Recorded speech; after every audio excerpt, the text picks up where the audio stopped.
खुद ही परेशान रह गए कि एक कैंडिडेट का नाम नहीं लिया जाता है, एक कैंडिडेट का हैंड ऑफ नहीं किया जाता है और एक कैंडिडेट से हाथ नहीं मिलाया जाता है। मतलब ये किस तरीके का वो भेदभाव के साथ कि मतलब अपना वर्चस्व दिखाना, एज ए कैंडिडेट के लिए आप आए उसके बारे में कुछ नहीं बोलना, तो ये क्या मुसलमान को एक करेंगे? मेरे को तो नहीं।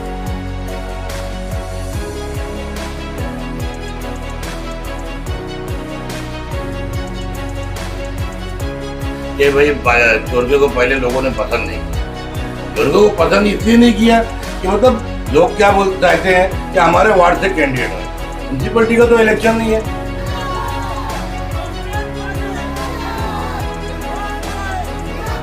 तो मेरे को लगता नहीं किसी के, देखो क्योंकि हमारे पास कोई आगे, हमारा जो वर्चस्व है उसके आगे अगर आप देखोगे तो कांग्रेस के आगे आज कोई भी नहीं है। जमजम मोटर्स अपने कस्टमर्स के लिए लाए है दशहरा दिवाली धमाका ऑफर, जहां आपको मात्र 9,999 रुपए के डाउन पेमेंट में मिलेगी कोई भी टू व्हीलर बाइक या स्कूटर।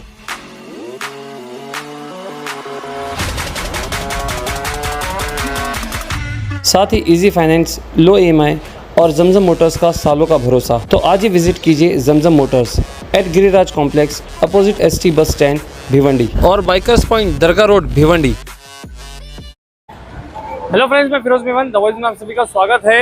चुनाव के दिन है और इस चुनाव के दिन में जो है हर पार्टियां चाहती है कि किस तरह से हमारा शक्ति प्रदर्शन हो जाए, किस तरह से हम अपना वर्चस्व दिखाएं और ज़्यादा से ज़्यादा लोग जो है हमारे से मुतासिर हो जाए और हमें वोट करें।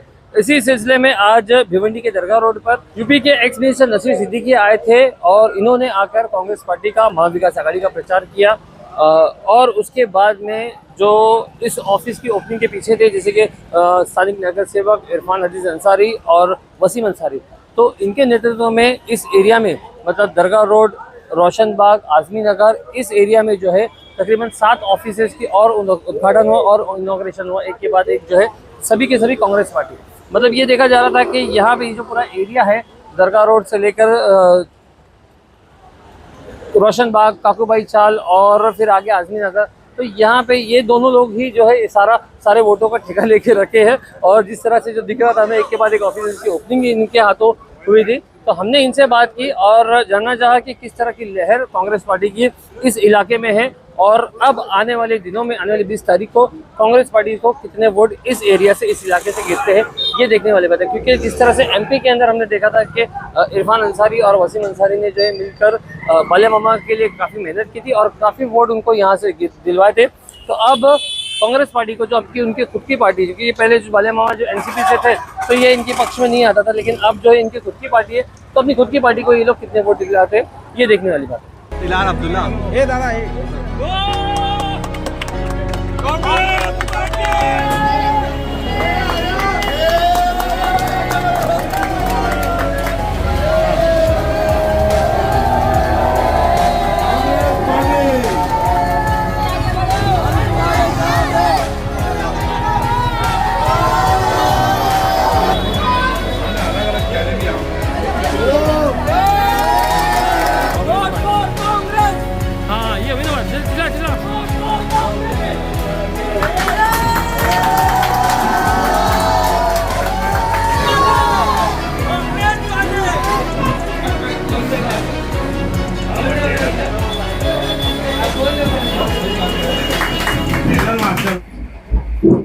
तो दोस्तों, हमारे साथ में इरफान अजीज अंसारी और वसीम अंसारी है, जो कि यहाँ के नगर सेवक है इस रोशन बाग के दरगाह रोड के। तो थोड़ा इनसे बात करेंगे और जानेंगे कि क्या चुनावी माहौल है।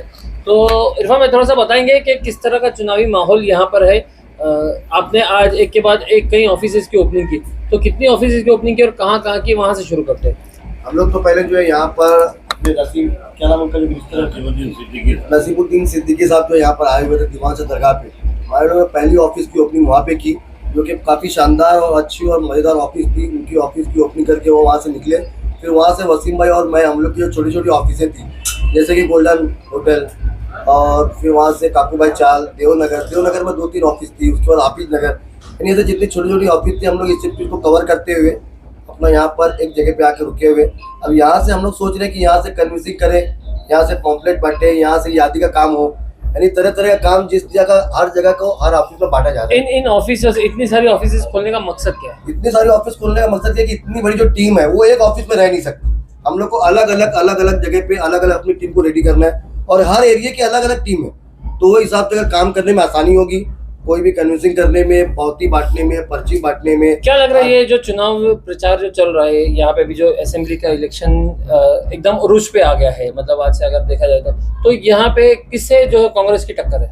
टक्कर तो मेरे को लगता है नहीं किसी की, देखो क्योंकि हमारे पास कोई आगे, हमारा जो वर्चस्व है उसके आगे अगर आप देखोगे तो कांग्रेस के आगे आज कोई भी नहीं है। अगर उठाव आना है तो कांग्रेस का ही आना है, क्योंकि ये जो गठबंधन है ये चली आ रही है पूरे शहर में। हमारे और मॉल लोग ने जो कहा है, अभी जो सारे न्यूज में आ रहा है कि हम लोग को एक प्लेटफॉर्म पे आना है और आकर के इनका ही काम करना। तो वो प्लेटफॉर्म उन्होंने ये बताया ना कि कौन सा है प्लेटफॉर्म, कौन सा है? एक प्लेटफॉर्म पे आना है तो फिर वो प्लेटफॉर्म कोई प्लेटफॉर्म पे आ चुके। जब उन्होंने वहां पर जब खुलेआम जब ये चीज का बयान दिया, एमवीए ना, जब एमवीए में आना है तो ये एमवीए में हम लोग आ चुके ऑलरेडी, और हमको सबको वहीं जाना है और हमारे पास उसके अलावा कोई ऑप्शन भी नहीं है। ऑप्शन नहीं बल्कि हमारे लिए खुशी है, हम ऑप्शन नहीं बोलेंगे। दयानंद चौरगे को शुरू में जो है लोग बोल रहे थे कि बाहर गए, लेकिन अब जो है क्या उनका मतलब क्या माहौल है? थोड़ा ऐसा था कि उस टाइम पे टिकट की नाराजगी लोग की थी, मुझे मिलना चाहिए, मुझे मिलना चाहिए। ठीक है, हाई कमान का एक फैसला भी कोई नाम की चीज। तो मैं वही पूछ रहा हूँ कि अब जो है उनको किस तरह से लोग एक्सेप्ट कर रहे हैं, क्या है एक्सेप्ट करने का मतलब? कैसे हाई कमान अगर हमारे को वहां से अगर कोई चीज का निर्णय वहां से देती है? नहीं, ये तो आप लोगों के मतलब जो कांग्रेस के जो पदाधिकारी हो गए, जो कांग्रेस के कार्यकर्ता है, आप उनकी बात करें, मैं एक जनता की बात कर रहा हूँ, पब्लिक की बात कर रहा हूँ। जनता को तो आज उनको एक्सेप्ट करना था, क्योंकि आज अगर हम लोग ये चीज को अगर लेकर के आगे बढ़ते हैं, जैसे दयानंद चौरगे साहब, ठीक है, कुछ लोग वो ग्रामीण के थे, कुछ लोग को जरा हमको बताने में थोड़ा दिक्कतें आई, थोड़ा ही दिक्कत आई, लेकिन आई, तो वो चीज को आज हम लोग इंशाल्लाह उस चीज को बाकायदा बरकरार करके उसको आगे ले लिए। तो कांग्रेस की सीधी टक्कर किससे? जैसे आपने बोला किसी से नहीं, फिर भी मैं एक बार पूछना चाहूंगा कि किससे टक्कर है, क्योंकि सिटिंग एमएलए जो है वो बीजेपी का है, तो इसीलिए मैं पूछ रहा हूँ कि कांग्रेस की सीधी टक्कर किससे है? भाजपा से। अच्छा, ठीक है, ठीक है। इरफान भाई, एमआईएम के बारे में क्या कहेंगे? कितना वो यहाँ से कितना वोट डैमेज करेगी या तो फिर कितना वोट लेगी? वोट तो मेरे ख्याल से बात की बात है। कल तो आपने जो स्टेज पे जो देखा वो तो हम लोग देख के खुद ही परेशान रह गए कि एक कैंडिडेट का नाम नहीं लिया जाता है, एक कैंडिडेट का हैंड अप नहीं किया जाता है और एक कैंडिडेट से हाथ नहीं मिलाया जाता है। मतलब ये किस तरीके का वो वेबकांड के साथ में कि मतलब अपना वर्चस्व दिखाना, एज ए कैंडिडेट के लिए आप आए उसके बारे में कुछ नहीं बोलना, तो ये क्या मुसलमान को एक करेंगे? मेरे को तो नहीं लगता है सब चीज हो पाएगी। मतलब आपका बोलना है कि वो खुद एक नहीं है? वो कैसे है? आपको खुद दिखा कल, आज तो हम लोग भी वो देख रहे थे, वो समझ में आ रहा था हम लोग को भी एकदम साफ साफ। कोई कैंडिडेट का नेम नहीं था, कहीं कुछ नहीं था, कोई फेम नहीं था। उन्होंने आया, अकबर भाई ने अपना वर्चस्व दिखाया और अपनी जो भी बोलना था अपना बोला और अपना निकल गए। उनको कोई मतलब नहीं था यहाँ के इलेक्शन से, कोई मतलब नहीं था यहाँ के कैंडिडेट से। उनको सिर्फ ये बोलना था कि मेरी महाराष्ट्र में एक ड्यूटी थी जिसको आगे मैंने पूरी की। तो मतलब आपका कहना है कि एमआईएम कहीं ना कहीं वोट काटेगी? वोट काटने का मैं तो अब नहीं बोल सकता, जो कल जो देखने के बाद वोट भी नहीं कटता मैं तो बोलूंगा। अच्छा, ठीक। वसीम भाई, थोड़ा सा आप से जानना चाहेंगे कि इस चुनाव को आप क्योंकि माशाल्लाह काफी सीनियर है, तो इस चुनाव को आप किस तरह से देख रहे हैं? अब पिछला चुनाव आपने देखा, माहौल देखा, बालिया मामा का इलेक्शन देखा, महाविकास आघाड़ी का कैंडिडेट था और पब्लिक ने खुद से मतलब इतनी वोटिंग किया कि बालिया मामा को 40,000 वोट से चुन के दिया। पूरे हिंदुस्तान में जो उलमा कराम ने मेहनत किया, 400 सीट से 240 पे लेकर आ गए और वही फैक्टर फिर चलेगा यहाँ पर और चलना शुरू हो गया। अभी आपने इरफान भाई से सवाल किया कि भाई चौरगे को पहले लोगों ने पसंद नहीं किया। चौरगे को पसंद इसलिए नहीं किया कि मतलब लोग क्या चाहते हैं कि हमारे वार्ड से कैंडिडेट रहे। म्यूनसिपलिटी का तो इलेक्शन नहीं है, भिवंडी शहर के इलेक्शन है, कहीं ना कहीं तभी जैसे एक ये कैंडिडेट आ गया खंडू पाड़ा से, तब मैं बोला अरे हमारे वार्ड का कैसे? हाई कमांड ने एक कैंडिडेट फाइनल करके हमको दे दिया और चौरगे भी ग्रामीण के नहीं, यही अपना अंजूर फाटा पे रहते हैं, उनका फ्लैट है वहाँ पे 3000 स्क्वायर फीट का और किसी के कहीं रहने से कोई मतलब नहीं है। रईस शेख आए ना बॉम्बे से, उन्होंने काम करके बताया, आज पब्लिक उनके पीछे है। तो हम जब दयानंद चौरगे को भी मौका देंगे, जिस तरह से हमने बालिया मामा को मौका दिया, उस तरह से इंशाल्लाह ताला भिवंडी की तामीर और तरक्की के लिए वो भरपूर मेहनत करेंगे। रईस शेख को का आपने नाम निकाला, तो मैं बोलूँ कि एक तरफ समाजवादी पार्टी ईस्ट में जहाँ पे महाविकास आघाड़ी मेहनत कर रही है और वहीं दूसरी तरफ समाजवादी पार्टी वेस्ट में जो कि महाविकास आघाड़ी के सामने खड़ी, तो ये कैसे देखते हैं? तो यहाँ तो समाजवादी कुछ है ही नहीं है ना, समाजवादी का कुछ है ही नहीं। कैंडिडेट तो है ना, लेटर तो कैंडिडेट है लेकिन वो क्या समाजवादी का नहीं है ना, वो मेरी जो बात होती है तो बोले दोस्ताना मतलब इलेक्शन हो रहा है, तो इलेक्शन दोस्ताना थोड़ी होता।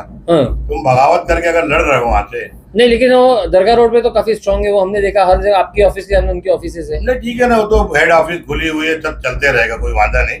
हाँ।